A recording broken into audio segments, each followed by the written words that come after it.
Hello, everybody. Welcome back to NLC Division 2. Viper Jamada, joined by Pride Manager from Domino. Pride, it's an unfortunate result today. What are your immediate thoughts after that matchup? I really wanted that win today.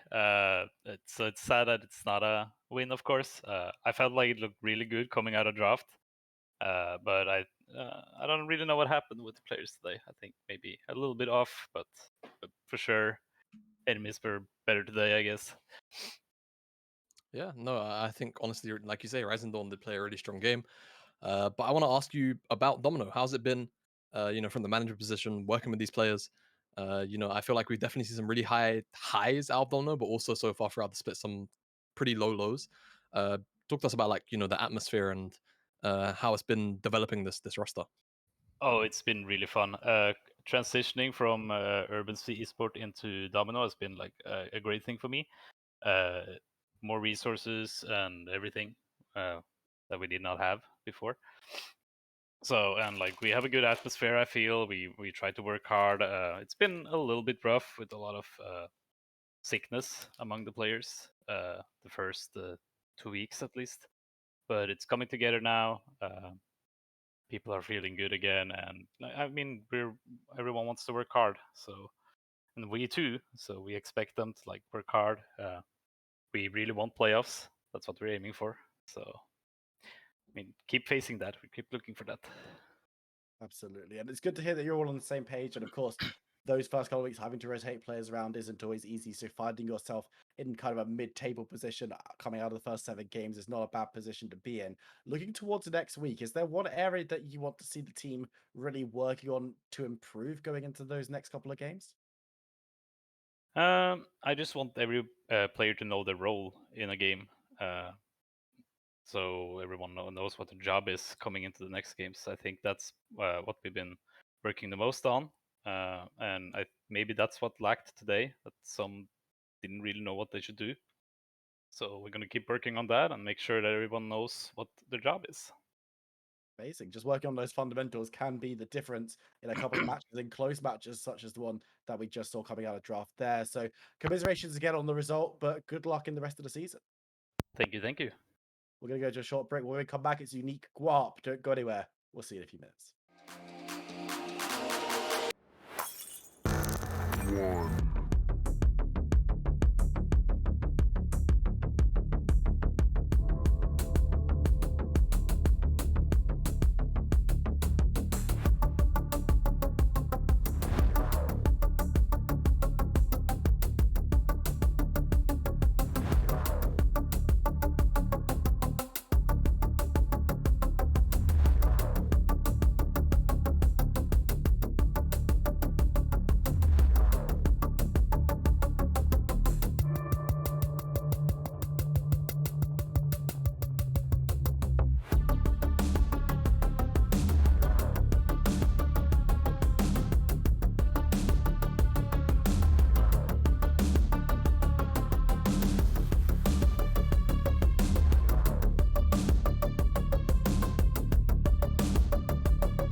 NLC Division 2. Sorry, we kind of got that sprung on us. Viper and Jamada, you know, we've done this before. You know what's happening. Guarp UniQ. We haven't done that before. This is a completely new game. Jamada, Guarp, team. Yep.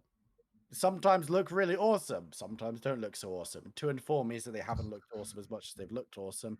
UniQ, doing pretty well so far this split, but still a couple of question marks on them.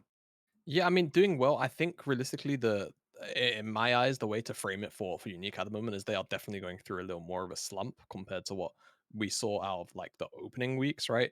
I think it was 4-0 into back-to-back losses. Of course, one of them was the light side, the other one was the rate. And rate, we've seen definitely a high ceiling at times from rate, but generally as well, the light side game. Light side seem to be our strongest looking team at the moment in the regular split, so it's no real shame per se that they lost that game, but definitely need to do something to bounce back, so that we don't see them go 3 losses on the trot. That'd definitely be a little bit unfortunate. I think when you're looking towards Guarp, like you say, we've seen moments like their game against natives where they kind of defy most expectations, if not all of them, and pick up a win. And Guap have also been the only team to take a win off of Lightside so far. Lightside have gone undefeated by their game against Guap. So I think this game is definitely going to be a nice kind of way to gauge, I suppose, where these teams are currently at, in level, because realistically, UniQ, we're expecting them to take this game against Guap, but Guap have again showed us that they can defy expectations and beat teams that are looking towards, effectively the title on the regular split. Well, we are to pick some bans. Guap on the blue side with UniQ on the red side. Guap are actually 2 and 4, not 2 and 2 as stated currently on the graphic. We'll get that one resolved very quickly, but it's Seraphine and Yuumi that are going to be taken off the table. All right, so a lot of scaling from the get-go in those enchanters gone. Expect to see a little bit more of that, maybe something towards Shafty or Eden's champion pools as well. But for now, we won't talk too much on what we expect to see in the bans, because honestly, like we often see in Division 2, we tend to see a lot of targeted bans as opposed to outright, meta bans in a lot of matches too. As Pike, like we're saying, Rotten Bengi had a pretty damn decent game on that the other day. Yeah, Rotten Bengi is a monster on this champion, so going to be taking that one off the table. Supports are being hit very hard. Karma going to be joining the ban list, and honestly, it might just be worth banning 2 more so that the power is going to be left everywhere else, because it's going to be difficult to take away all of the really S tier picks. You've got stuff like the Wukong, stuff like the Gwen. There's a couple of other champions in there as well. It's going to be hard to take down, but stuff maybe like the Lulu could be removed. Yeah, Lulu could be gone, but Lilia taken off the table from Shafty really does make a whole bunch of sense. And additionally, Udyr, the other really fast-paced jungler, gone as well. So I think of things like Zeri, which just gets insta-locked.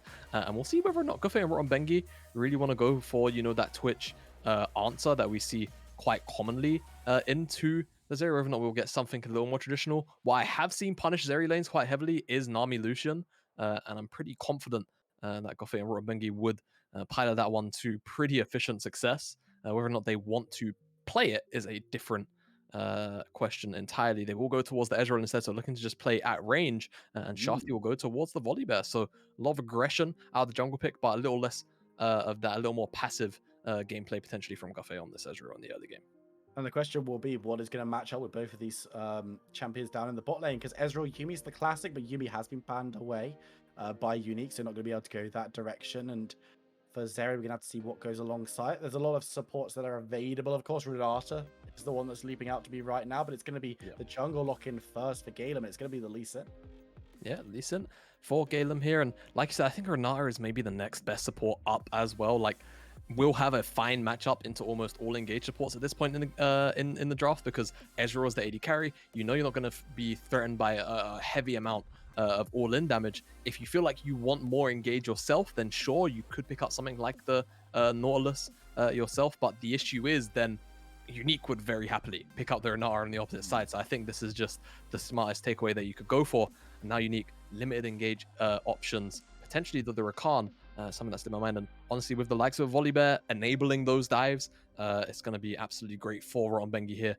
Pick that wouldn't necessarily get punished too hard. But again, flicking between the two, Nautilus is kind of, countered by Renar in the sense if you get clipped by that ultimate, all of a sudden you start walking around rooting your own teammates. It is the matchup that Rombengi will like to take here, but I'm not sure how much I like it when you could have had that double mobility bottom lane and a little more facilitation on Shafty's dives with the Rakan. Yeah, I'm really not convinced by this pickup. We'll have to see how it plays, but I talked to a couple of players and a couple of high elo people who said, yeah, this matchup is pretty much unplayable.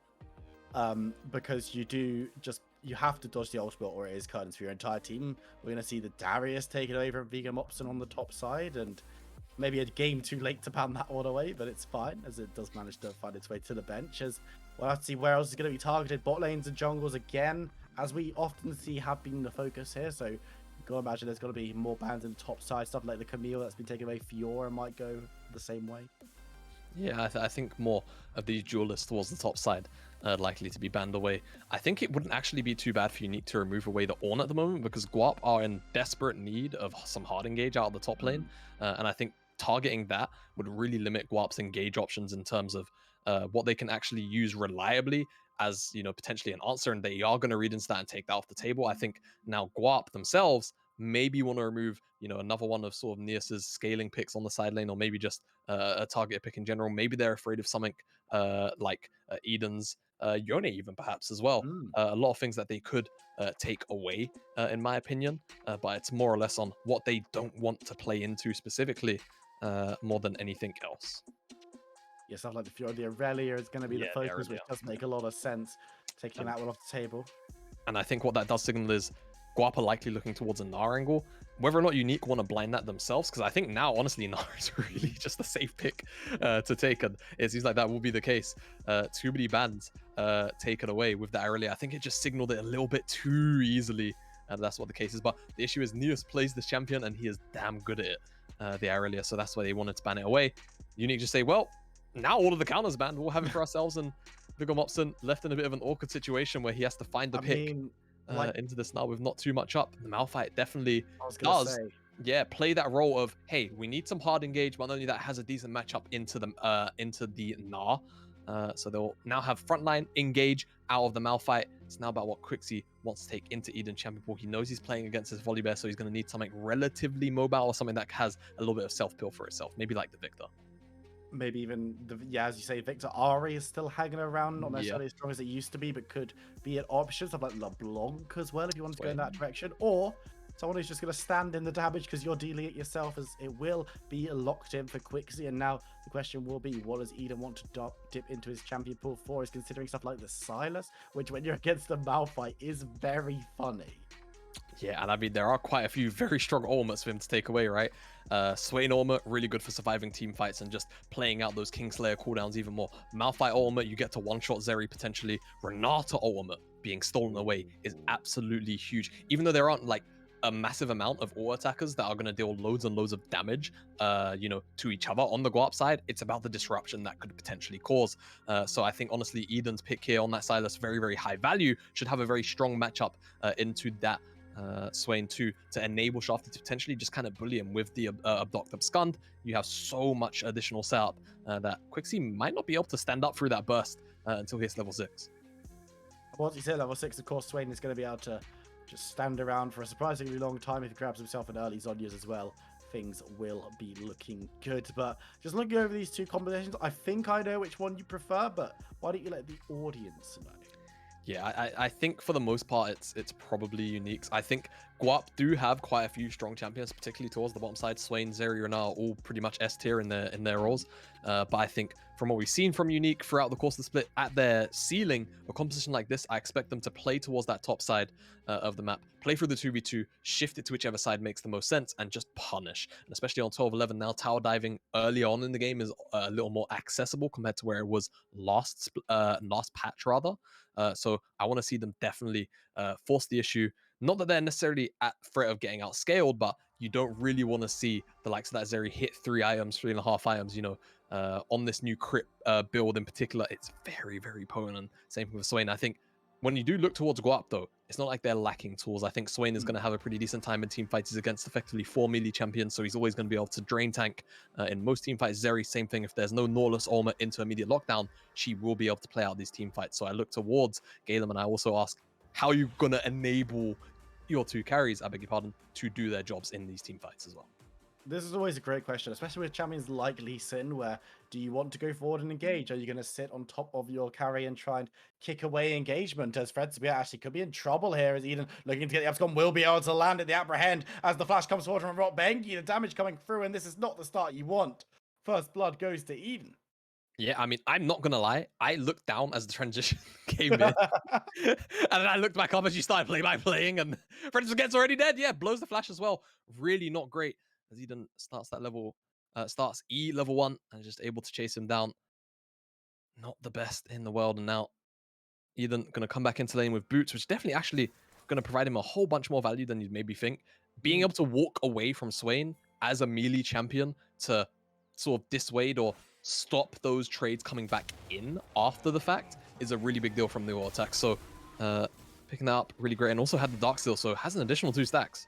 It's going to feel really, really nice about that one. Of course, the gold shared just kind of forces that lead across the map just a bit more.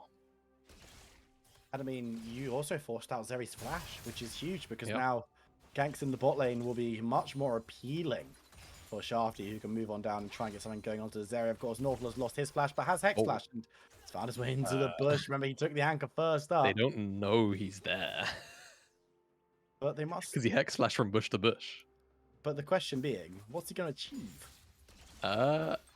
Well, for now, Goffey, well, nothing apparently, because he's going to walk back out of the bush. But Goffey was shoving out that wave faster than Fred Forget and Nugget were together. But they will just hit level 2 and force them away. And I think, yeah, they just kind of recognize, okay, we have no flash on Zeri. We need to just let this wave crash. The issue is, because it's a wave 2 crash, the wave is now going to bounce back out. So by the time that Shafty makes it to the bottom side of the map, Fred Forget is probably going to be in an exposed position where they can get ganked. Goffey is actually going for a reset now. So going for a cheater recall on wave 2. What can you buy with 2 waves worth of gold? I think just boots, right? No, you're a little bit short here. That's the issue. Sell that. The answer is nothing. He's just going to go back and sell nothing, but it gives Ron Bengi the opportunity. He's on mid. The hook. Rob Bengi, but he's rooted up on the tower. I don't know if he survives. He doesn't. As Quixie secures the kill. And Jamal, that's a Tear of the Goddess in the pocket of the Ezreal. He just waited a while. And yeah, sell the pots. Yeah, he sold 2 pots for it and did wait a while. So does pick up the tier, sacrifices a little bit for it, and they use that priority to go and roam towards the mid lane. Quixie's flash gets blown. He does trade it 1-for-1, but now this means Shafty still has flash, Eden still has flash, so this return gank potential is really, really high to blow up the Swain, and that's when you really want to punish him. Swain has a weak early laning phase. If you can try and shut him down before he hits level 6, it's a lot easier to actually find those kills onto the mid lane and try and snowball that lead. As Eden did pick up the kill credit, so he's got 2 stacks on that Dark Seal, man. He's got the AP stacking, and like we said now, Fred Forget and Nugget shoving the wave, because it was crashed wave 2. It's stacked up, but Shafty doesn't want to go towards that bottom side for now. He just needs to be a little bit careful as he's taking a bit of a beating from Malphite in the top side. Of course, Malphite with the Corrupting Pot has a surprising amount of survivability. He's only had to use 1 charge of that one so far, and for the Gnar, do things get a little bit easier in lane, or? I mean, eventually there comes a point where Malphite's damage kind of just matters a little bit less. You can see Neus already has a pretty good understanding of the matchup, gone for the fleet footwork, has a Doran shield as well. I imagine probably even has second wind in his runes, just so that he can sustain through some of that poke. And for now, whilst he will kind of get beat on whilst he's in mini Gnar, he will eventually just scale up, and that damage won't be as much of a problem for him to deal with. Of course, the Malphite taking Comet, so that those Qs just going to be hurting a little bit more as they land, because Malphite's not only an ult bot. I mean, that's a lot of what he is, but he's also a mildly annoying lane opponent for the first 6 or 7 levels. Yeah, he really can be. In certain matchups like this, where you go the Q-Max and you go Comet, Scorch, you can see how much damage it actually does to Neus.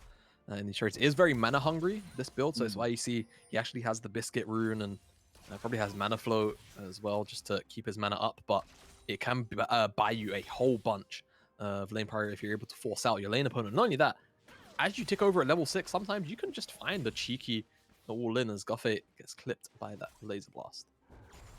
And it looks like we're getting relatively close to that level 6 now, of probably the next wave for Vigo Mopson, and might be on just the wrong time when it comes to his bar, but in the bot side though, Guarp needs to be a little bit careful. Dance away from Fredspet, but now he's going to move forward. He's got a spot from Galen behind him, and Volibear's a little bit further away. So this Ezreal does need to be careful. We'll be okay for now, though.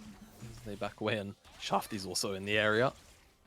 So, nothing will come of it for now. But, I think UniQ... Okay, I was about to say, UniQ, with Shafty moving forward, is maybe angling for it, but just decides to turn around at the last second as that dredge line goes wide. Which is fortunate, potentially, for Guarp, because otherwise they might have lost more kills on the bot side, which would not be a great time for anyone involved, except for UniQ, who would be chuffed, I imagine, as Nugget moving forward, catches out the Ezreal. Guarp's going to be able to shift away, though needs to dodge away from the Vision Vampire, doesn't, but takes a little bit of damage, and now the flash roll from Galen almost takes down two, but doesn't rob Bengi. I don't know about the re-engagement of Root will land, and that's going to be a kill secured from Guff on the side. Dragon goes the way of UniQ as well. All right, UniQ sneak away the Dragon Master's place going on, and it's a 1-for-1, which Guffey actually picks up the kill on. I think you can probably be happy with that as UniQ, to be honest with you. Not too bad a play. Guarp just kind of overstepped their bounds. Fred Spaghetti gets caught by that dredge line, doesn't flash away from it or anything like that, just doesn't expect to get bursted down. Great return kill from UniQ. I think, honestly, just makes that a net positive play overall. Absolutely. That was the kind of play that MBZ was trying to make in the top lane a couple of games ago, which didn't come off. Rob Bengi's like, let me just show you quickly how you do that. As he turns around, dies, but manages to get a kill for his marks, which, as you mentioned, will be very, very important. The Ezreal has been increasingly popular in the last couple of weeks around these parts. While we've got a little bit of a lull, do you want to talk about that a little bit?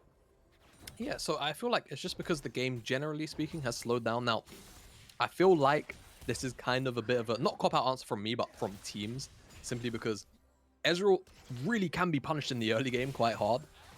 But it feels like what we will often end up seeing is just a handshake of, oh, they've gone Ezreal, fine, we'll go our own scaling because we don't want to risk, you know, putting that burden of execution on ourselves by going something like Lucian or going something like Kalista to try and punish it. Even right now, I believe, in the LFL, we're seeing this matchup where Ezreal was picked up and Kalista is the answer simply to punish the... What? Wait. Can we get a replay of that? Yo, hold on a minute. What? What? You just turned into Spider-Man. What was that all about? What's up, danger? Yeah, what? He just... What minion did he hit? Apparently. Why did he... What? Why did he slingshot through? I think the issue was that there wasn't... Because the minion had its back against the wall, there wasn't anywhere for him to be put down, and because the minion wave was so compacted. Do you think the game just squeezed him on the other side? I think it was just like, where's the nearest place that we can put this dude? Oh, and Rob Bengi gonna look for something. He's gonna be able to land it again. It's just another kill. Rob Bengi, you know, he's really been on point with these dredge lines towards the mid lane, man. It's been really nasty. But he's been involved in every kill from both teams. He's a man on a mission for 100% kill participation. What can I say? But yeah, that's kind of the idea between the Ezreal. It's like a lot of teams are just handshaking the fact that nothing is going to happen in the early game. And of course, it is safe scaling at the end of the day. You know, you're almost now guaranteed to hit 2 items in most game states because games don't get ended that early. As got a bit of a fight going down though. It's a nice hostile takeover, but Galen still is very, very low. Will be able to stand a second longer. The ultimate comes through to take him down, but they do lose the Nautilus as Eden moving forward, looking towards Quixie on the side, but needs to be a little bit careful himself as his health bar is going lower and lower. Will decide to back away for a second longer as Fredspaghetti moves forward, shooting freely. The outrun lands though, and that's Eden securing the kill, but he's going to run into a cold attack, flashing over the wall. Shanti replaces him. It's a tag team situation as Fredspaghetti will be able to skate over the wall. A bit of aggression there, but ultimately UniQ get the 2-for-1. Yeah, they do get the 2-for-1. UniQ went out on that team fight. They only end up losing. You guessed it, Ron Bengi. He's not quite 100% kill participation anymore because Eden managed to find that kill on Quixie. So the dream is dead, but still UniQ that win out. I think that was engaged by Guarp. I hope we get a replay just to get a brief understanding of how things kicked off. But Guffey just shoves in the wave, gets an additional play off the back of the plate. And UniQ, I think that's the crucial thing. After some of these skirmishes and fights, they're just winning out objective side, right? Or even in the sense of You know, when we saw that gank from Guarp on the bottom side, it just doesn't really work out for them. It's actually, no, by the looks of it, UniQ that look for Galem in the river. They try and burst him down, but hostile takeover forces everybody back, and that kick is also pretty damn good at disengaging. Bengi dies to the damage eventually. And it's that Ezreal element that ends up picking up Galem. And yeah, Eden knows what he's doing here. I know it looks a little bit troll as he walks in, but just had the Kingslayer as we're back into another fight. Though Galen taking a lot of damage. Shafty is there. The ultimate available from Volibear, but decides not to pull the trigger on that one. We'll just drop the Rift Herald instead that he managed to pick up. And this is going to be the full tower going over to UniQ, and they're going to be able to pressure members of Guarp away, because if they stick around, they might just die. Yeah, no, would have definitely died. And is this a second charge? Yeah, this is probably 2 charges here. I think basically Nugget can't do much to stop this, as the rest of the team had to just reset, back away, not able to defend, and 2 charges will go in. I don't think we'll see the tower go down, but it's going to be pretty close if they decide to stick around. But I think doing the right thing, they can go pick up the dragon, go reset, then look to play elsewhere on the map. UniQ doing a great job of just snowballing their lead when and where they can. And that is exactly what they've been doing. 4,000 gold in the lead. They've got a couple of minutes left to try and grab themselves some more plates. As we see Eden moving up towards the top side, diving on forward, wants to get on top of Viggo Mopson with the damage, and they will be able to secure the kill. And Eden even grabs himself the Malphite ultimate, which he didn't have to burn. That's going to give him another powerful tool on his next gank. Yeah, I mean, honestly, what can you do there as Viggo? You just can't move. Like, Gnarl, walloped, Everfrost. Dr. Scon, it's like 5+ seconds of CC. Have to feel bad for the top laner of Guarp. But top side tower picked up a couple more plates, and now Eden has the ultimate. He has Simply Malphite ult, yeah, just walks off. Yeah, not too shabby there for Eden. We'll just step away as Galem will play a little bit of annoyance in stopping his reset, and I actually imagine he's just gonna dip around and find another Sonic Wave. Yeah.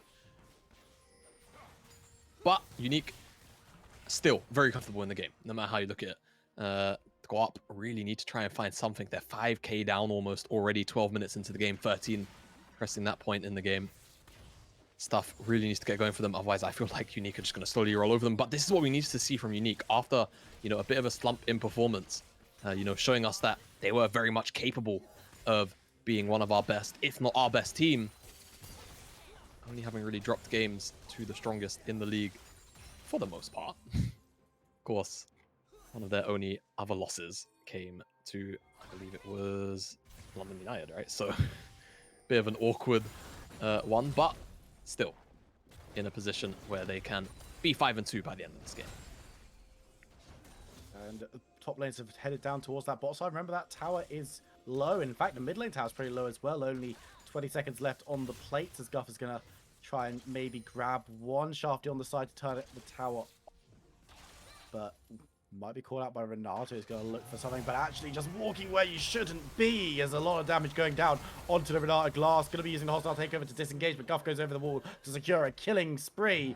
It does mean that the last plate won't be secured, as in the top side, Quixie is trying to burn Eden down. Going to be forced back away, but Eden has the ultimate as well, as Galem is like, nope, not interested in re-engaging that, but I don't think it matters, because UniQ are interested in engaging onto you. Another one for Bengi as he lands another dredged line, and Shafty gives us a bit of a dance.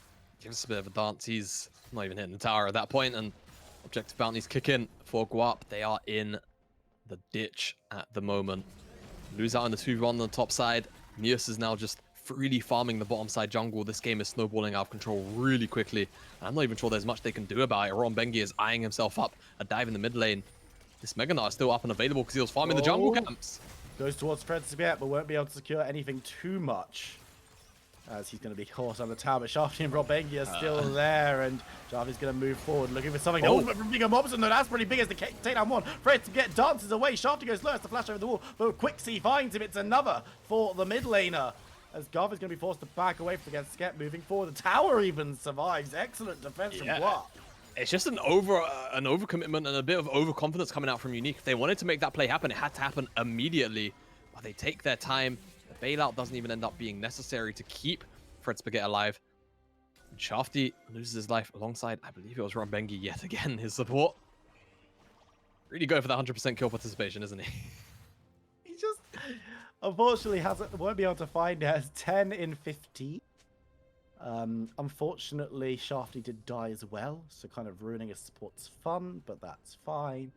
As Guff almost got that mana Mura up, or Mura mana, has managed to grab himself the Essence Reaver as well, and has been doing exceptionally well on this Ezreal. I mean, everyone on UniQ has been playing very, very well so far this game, but very impressed with the precision that Guff has been able to land all those skill shots with. Yeah, definitely so. I think, in general, UniQ is probably, well, not UniQ, Guffey is going to have a pretty okay time dealing with a lot of the Guarp lineup in that sense. If they're trying to dive into him, he's just going to shift backwards, and as long as he doesn't get caught out by Fog, he's honestly just going to be alright. And I think that's going to be one of the next troubles for Guarp, even if they do manage to get themselves close to even footing. Guffey is now scaled up to the point where he is super strong, and some of these Mystic shots are going to be an absolute nightmare to deal with and tank up. After just taking a long route round, but not going to be caught out by the Malphite too much. As Galen looking towards Nahis on the top side. Can't find him though, as Mininar is a little bit too mobile. As both teams are sending more members up to the situation. Eden decides against going any further because he has seen Renata Glask and actually will just move towards this Rift Herald. Second of the game could be picked up in short order. Has Malphite ultimate once again, but Shafty on the bot side is going to be able to grab the Dragon, no contest, because everyone doing both objectives at the same time. They're literally doing both objectives at the same time because they are so far ahead in the game at the moment. And Guarp just don't really have any avenues to approach the middle section of the map, the river. UniQ will just pick themselves up the Herald on top of that. Curious to see who will take it, I imagine. Eden, but maybe they want to give it to Rombengi.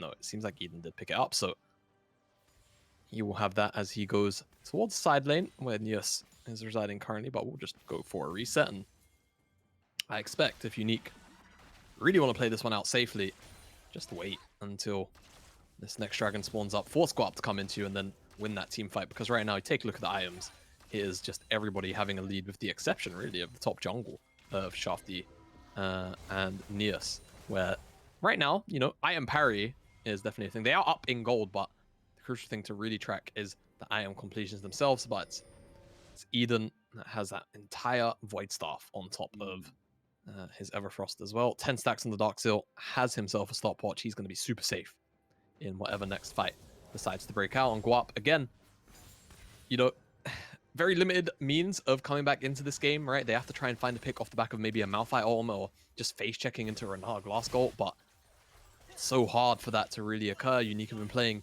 relatively safe for the most part, right? We saw that one overextension in the mid lane where they tried to go for that tower dive, but aside from that, been playing out this game fairly by the books. And speaking of by the books, they're going to go back to where this first Herald was dropped, drop the second one down here, pick up this tier 2, and continue to put more gold into Eden's back pocket.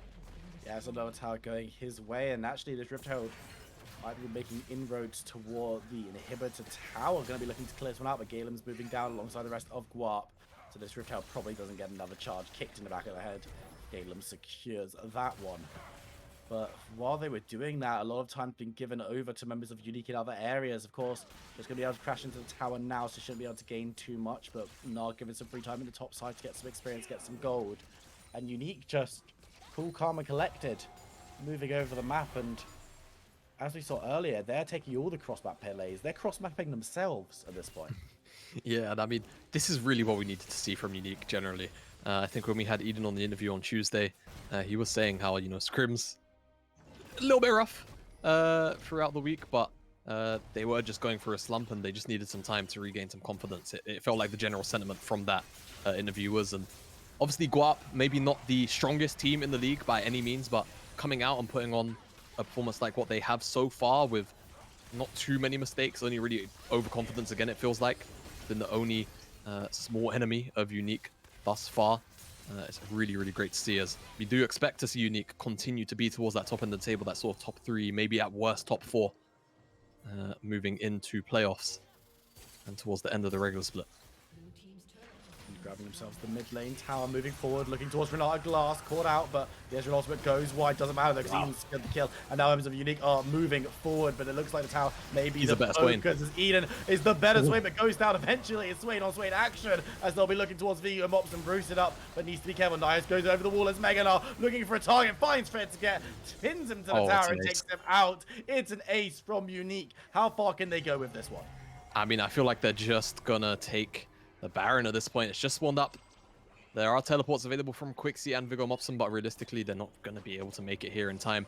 It won't be the quickest Baron in the world, I don't think, but at the end of the day, 20-minute Baron, it's not going to be tanky. It's got about 11,000, 12,000 HP. So they all just burn through it.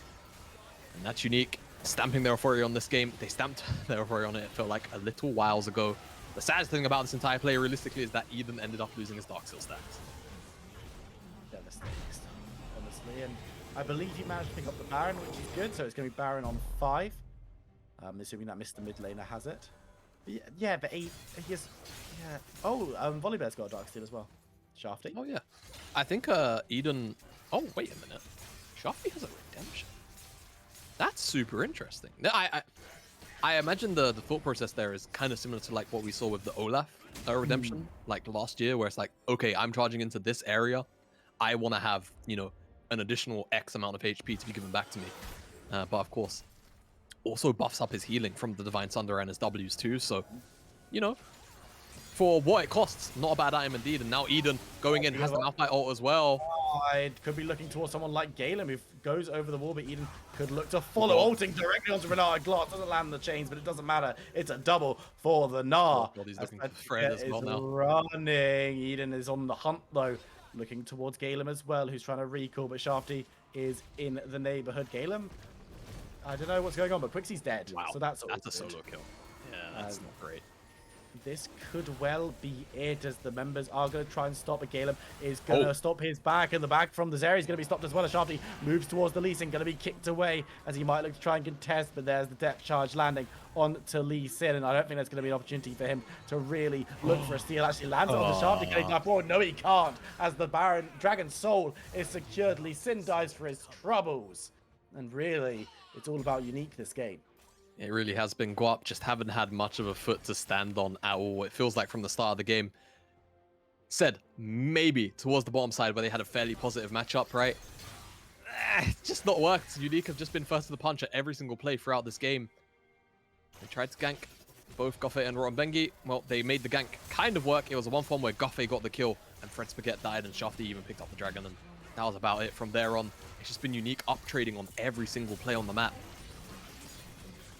They have been playing out this game spectacularly, and again, it's really what we need to see from UniQ now. This is maybe the last-ditch chance. It's a complete fog of war flank from Vigor. What can he achieve? Oh, he's landed the ultimate onto 2 members. Will it be enough? They managed to take down the Ezreal. Gov is dead. Shafty in retreat, throws down the redemption, but it's just not enough. Guarp lose their solo laners, and they're going to be forced to back away. Galen looking towards Shafty, won't be able to find it. Those Nias moves forward once again, taking down more. The last man standing is the Renata Glass, who tries to bail herself out, but won't be able to do so. Rotenbengi and Eden both fall immediately afterwards. It's an execute on the Silas, but that will be it, ladies and gentlemen. UniQ pick themselves up their 5th win in emphatic style and take down Guarp.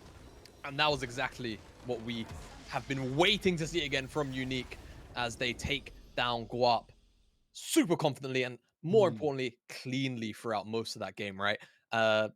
Been seeing them struggle. It's definitely looked kind of sad to see, especially when we saw such a high ceiling from them. So see them come out and kind of just slap Guarp down and put them back down to size was really, really nice to see. And in particular, I feel like, you know, Shafty, Eden had an absolutely pop-off performance as well. Had counter pick, I think, in general as well, UniQ really read the draft well. They saw the Camille and Irelia ban. They recognized Gnar was going to come in, take it away. Yes, they then have to eat the Malphite matchup, but realistically, now all Guarp have to work with is, you know, one puny Malphite ult against a team that's mobile enough or tanky enough to deal with that as a form of engage anyway.